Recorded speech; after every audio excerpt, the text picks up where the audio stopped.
Hi ಸ್ನೇಹಿತರೆ, welcome to Masala Safari YouTube channel. Monsoon season ಬಂತು ಅಂದರೆ ಎಲ್ಲರೂ ಕೂಡ ಹಲಸಿನ ಹಣ್ಣಿನ ರೆಸಿಪಿ ಹಾಗೆ ಹಲಸಿನ ಹಣ್ಣಿನ ಬೀಜದ ರೆಸಿಪಿ ಎಲ್ಲರೂ ಮಾಡ್ತಾರೆ ಅಲ್ವಾ. ಸೊ ಇವತ್ತಿನ ವಿಡಿಯೋದಲ್ಲಿ ಹಲಸಿನ ಬೀಜದ ಚಟ್ನಿ ಪುಡಿ ಯಾವ ರೀತಿಯಾಗಿ ಮಾಡೋದಂತ ಹೇಳ್ಕೊಡ್ತಿದ್ದೇನೆ.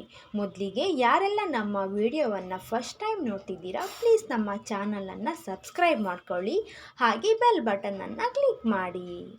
ಮೊದಲಿಗೆ ನಾನಿಲ್ಲಿ 1 ಕಪ್ ಆಗುವಷ್ಟು ಹಲಸಿನ ಬೀಜವನ್ನು ತಗೊಂಡಿದ್ದೇನೆ. ಇದನ್ನು ಕುಕ್ಕರ್ಗೆ ಹಾಕಿ ಸ್ವಲ್ಪ ನೀರು ಆ್ಯಡ್ ಮಾಡಿ ರುಚಿಗೆ ತಕ್ಕಷ್ಟು ಉಪ್ಪು ಹಾಕಿ 2 ವಿಸಿಲ್ ಮಾಡಬೇಕು. ಬೇಯಿಸಿದ ಹಲಸಿನ ಬೀಜವನ್ನು ಚಿಕ್ಕ ಚಿಕ್ಕ ಪೀಸ್ಗಳಾಗಿ ಮಾಡಿ ಸೈಡಲ್ಲಿ ಎತ್ತಿಟ್ಕೊಳ್ಳೋಣ. ನೆಕ್ಸ್ಟ್ ನಾನಿಲ್ಲಿ ಒಂದು ಮಿಕ್ಸಿ ಜಾರನ್ನು ತಗೊಂಡು ಅದಕ್ಕೆ 2.5 ಟೀ ಸ್ಪೂನ್ ಆಗುವಷ್ಟು ಕೊತ್ತಂಬರಿ ಬೀಜವನ್ನು ಆ್ಯಡ್ ಮಾಡ್ಕೊಳ್ತಾ ಇದ್ದೀನಿ.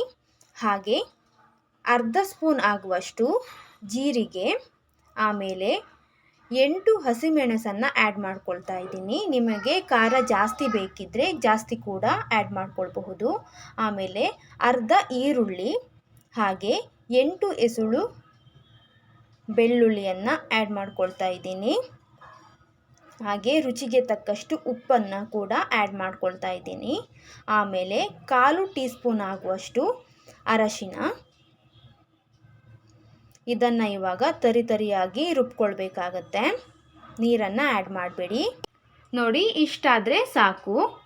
ಇದಕ್ಕೆ ನಾನಿವಾಗ ಅರ್ಧ ಕಪ್ ಆಗುವಷ್ಟು ಕೊಬ್ಬರಿಯನ್ನು ತಗೊಂಡಿದ್ದೇನೆ. ಕೊಬ್ಬರಿಯನ್ನು ಸ್ವಲ್ಪ ಸ್ವಲ್ಪ ಆ್ಯಡ್ ಮಾಡಿಕೊಂಡು ನೋಡಿ ಇದೇ ರೀತಿಯಾಗಿ ರುಬ್ಕೊಳ್ಳಿ. ಪುಡಿ ಮಾಡಿದ ಚಟ್ನಿ ಪುಡಿಯನ್ನು ಒಂದು ಬೌಲ್ಗೆ ಟ್ರಾನ್ಸ್ಫರ್ ಮಾಡ್ಕೊಳ್ತಾ ಇದ್ದೀನಿ. ನೋಡಿ, ಇಷ್ಟು ಪುಡಿ ಆದರೆ ಸಾಕಾಗುತ್ತೆ. ತುಂಬ ನೈಸಾಗೇನು ಪುಡಿ ಮಾಡಬೇಕಂತ ಇಲ್ಲ.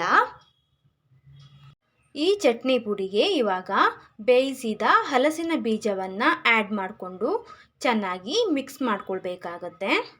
ನೋಡಿ, ಇಷ್ಟೇ ಸಿಂಪಲ್. ಇದು ತುಂಬ ರುಚಿಯಾಗಿರುತ್ತೆ.